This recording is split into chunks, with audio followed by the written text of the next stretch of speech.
Bismillahirrahmanirrahim. Assalamu alaikum. Students, I hope you all are doing well. Students, welcome back to my YouTube channel. और इस video में आज हम CS201 का lecture number 23 start करेंगे।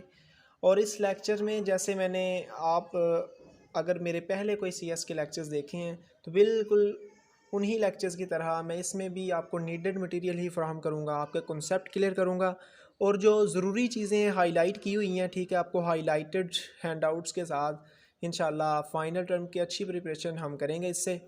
और जो कोड होगा इसका इंशाल्लाह वो भी आपको बेहतर अंदाज से समझाया जाएगा, ठीक है।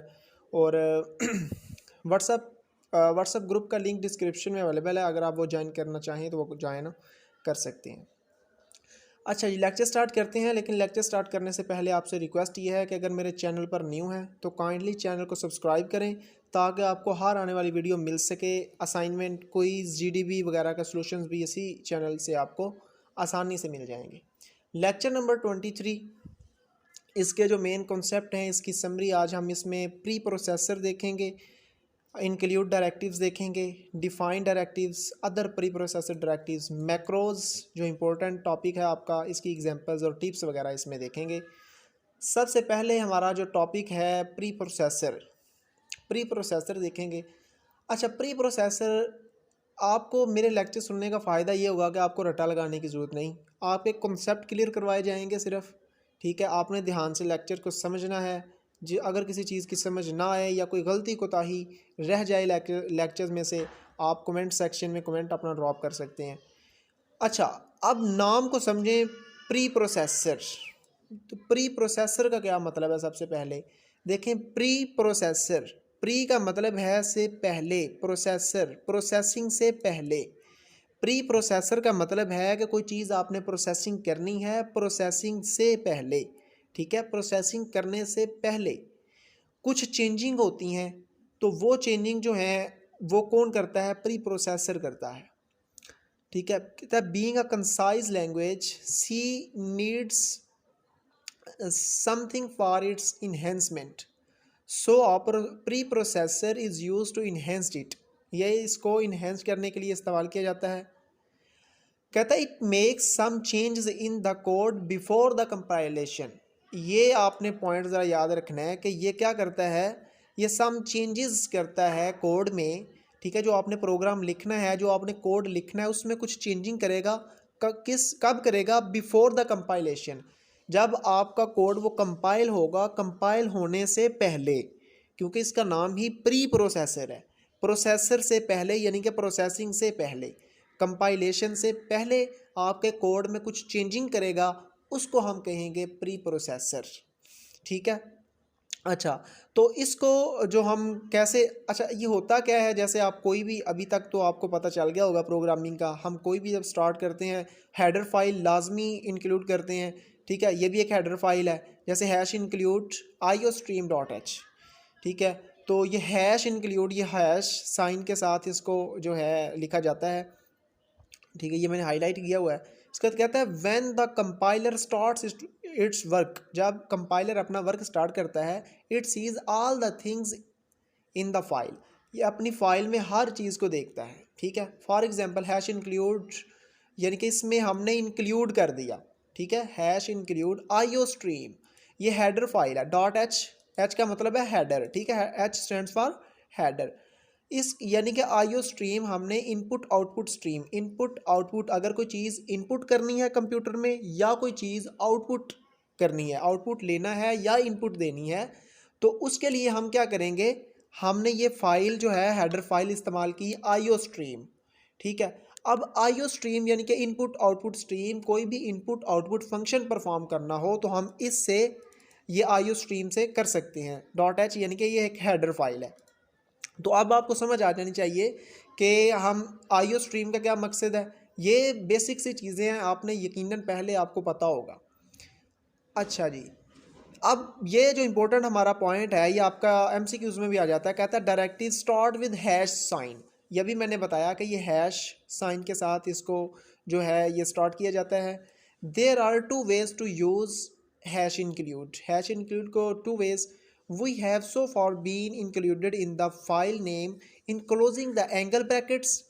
जैसा कि एंगल ब्रैकेट्स में हम इसको इस्तेमाल करते हैं कैसे, हैश इंक्लूड, ठीक है, एंगल ब्रैकेट्स या लेस देन और इक्वल टू, आगे सम फाइल्स, कोई भी जो आप फाइल लेना चाहते हैं, जैसे हमने ऊपर ये भी फाइल ली iostream.h, ठीक है, यहाँ कोई भी आप फाइल ले सकते हैं, तो इसको इस तरह भी इस्तेमाल कर सकते हैं।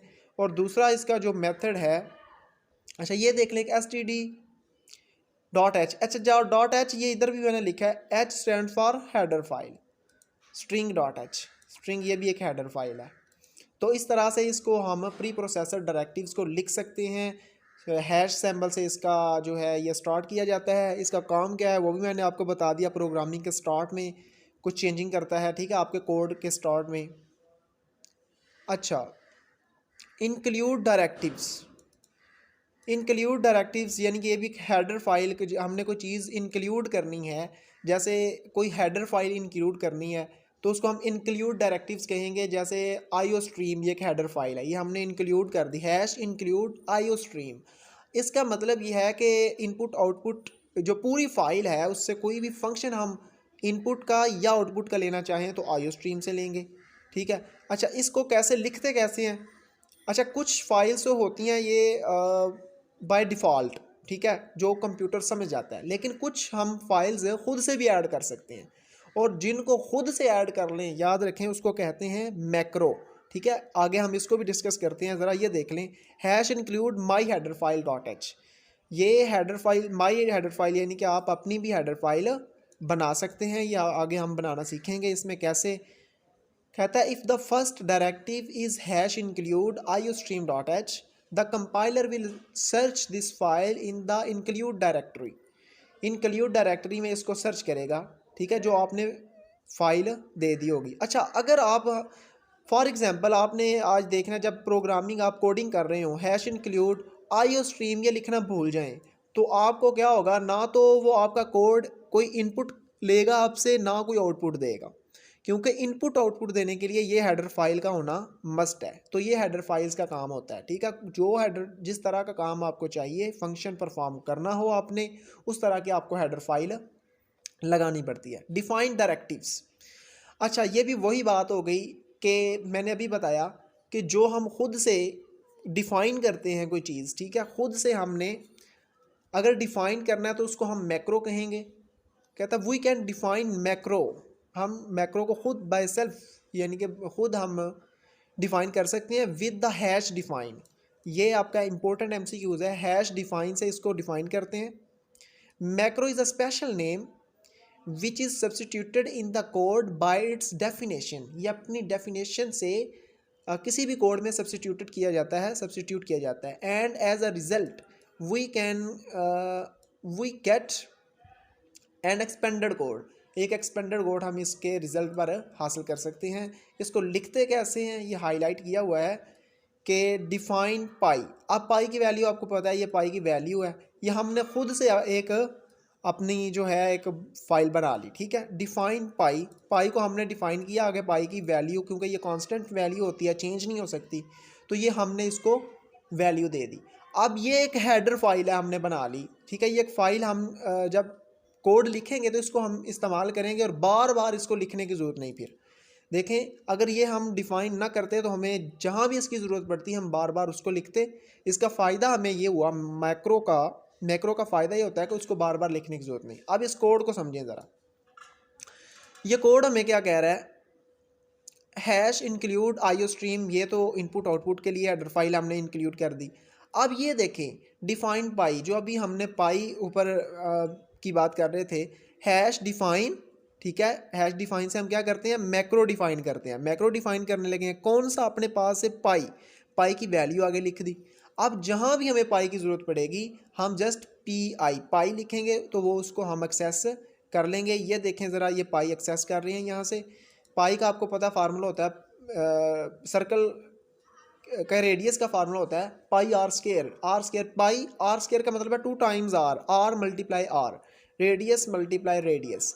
तो ये हमने वो फार्मूला लगा दिया और पाई को यहाँ हम एक्सेस कर सकते हैं। अच्छा जी, तो इसके बाद आ जाता है अदर प्री प्रोसेसर डायरेक्टिव्स। ये मोस्ट इम्पोर्टेंट आपके प्री प्रोसेसर डायरेक्टिव्स हैं, एमसीक्यूज़ वगैरह में शॉर्ट क्वेश्चन में आपसे पूछे जा सकते हैं, या आपने लाजमी एक बार अपने ज़रा जहन से अपनी नज़र से गुजार लेने। हैश इंक्लूड फाइल नेम, ठीक है, hash include file name, hash define, hash undefine, ठीक है, if define, if and define, तो ये चीज़ें इफ़ एल्स इफ़, तो ये सारे जो क्या हैं अदर प्री प्रोसेसर डायरेक्टिव्स हैं, इनको आपने देख लेना ज़रा।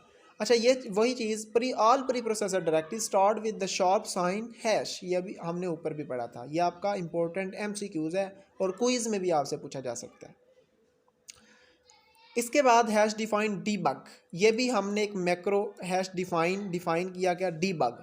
डीबग क्या होता है, कोई भी प्रोग्राम में हम अगर कोई गलती है तो गलती को तलाश करें, ठीक है, ये हमने क्या बनाया है, इसका फंक्शन क्या होगा, इसका फंक्शन ये होगा कि जो हमने प्रोग्राम लिखा, प्रोग्राम में अगर कोई गलती है उसको तलाश करके करेक्ट कर दे, तो ये कौन सा ये होगा, डीबग। तो डीबग ये काम करेगा। We have defined as sample debug with no value in front of it, the value in optional with the defined directives, the output statement of the debugging will be written as, तो इस तरह से ये statement जो है इसकी output लिखी जाएगी। हैश इफ डिफाइन डीबग, ठीक है, इसका cout control, cout less than control is in the while loop for calculating average, तो ये एंड हैश एंड इफ, तो ये इसका आउटपुट हमें शो हो जाएगा। ये कोड दिया गया है, इसमें ये वो कोड नहीं है कि जो आपके पेपर में आता है कि पेपर में, अच्छा आपको बता दूं पेपर में भी कोडिंग नहीं आती, ना होने के बराबर आती है। आपको कोड दिया जाता है, या आपने उसको करेक्ट करना होता है, उसमें एरर तलाश करने होते हैं, या फिर आपने उसकी आउटपुट बतानी होती है। लेकिन ये जो प्रोग्राम है ये वो नहीं है, ये जस्ट आपको डीबग, इस फंक्शन का ये फंक्शन समझाने के लिए बताया गया है। तो इसमें डीबग क्या करेगा, इसमें कोई भी एरर होगा उसको ठीक कर देगा, ठीक है, वही उसमें चीज़ बताई गई है। If the sample debug is defined then this code will be executed, तो ये फॉर लूप लगा दी, तो यानी कि इसका मकसद डिफाइंड डीबग है और कुछ भी नहीं, ठीक है। अच्छा, इसके बाद हमारे मैक्रोज आ गए। Macro are classified into 2 categories, ठीक है जी। मैक्रोज ऊपर हमने बात की कि हम जो खुद डिफाइन करते हैं, तो 2 कैटेगरीज हैं। कौन सी, फर्स्ट टाइप इसकी ये है, इसको ऐसे लिख सकते हैं, using hash define. Hash define के साथ ये अभी हमने ऊपर भी पढ़ा, ठीक है, जैसे हमने ऊपर करके आए हैं हैश डिफाइन पाई की वैल्यू। तो सेकंड इसका जो वे है, मैक्रोज टेक्स आर्गूमेंट्स लेता है, कैसे, hash define square x into x multiply by x. इसका मतलब यह है कि हम एक्स का स्क्वायर लेना चाह रहे हैं, ठीक है, एक्स का स्क्वायर लेना चाह रहे हैं। तो ये 2 तरीके होते हैं मैक्रो को डिफाइन करने के। आपसे एमसीक्यूज में पूछ सकते हैं कि मैक्रो को कैसे डिफाइन किया, कितने वेज हैं। तो ये डिफाइन स्क्वायर, ये भी वही इसका स्क्वायर डिफाइन करके दिखा दिया गया है आपको, ठीक है, इसका स्क्वायर इस कोड में आ जाएगा। अच्छा, ये कोड देख लें, इसमें भी आपको सर्कल का एरिया जो है उसका फार्मूला बताया गया है, pi into x multiply by x, यानी कि पाई आर स्क्वायर जो फार्मूला होता है उसको इसमें इम्प्लीमेंट करके दिखाया गया है। ये देख लें, ये फाइल इसमें ऐड कर दी है, और मेन फंक्शन फ्लॉट रेडियस बाकी सारा वही है, आपने जस्ट यही इसमें देखना था, ये उसमें आने वाला तो नहीं है। अच्छा, मोस्ट इम्पोर्टेंट टिप्स ये याद रखें, आपके क्विज़ में एमसीक्यूज़ में ये टिप्स लाजमी आ जाती होती हैं, इनमें से 1-2 ये बड़ी इंपॉर्टेंट होती हैं। जितनी भी टिप्स हैं ये आपने लाजमी देख लेनी है, इसमें से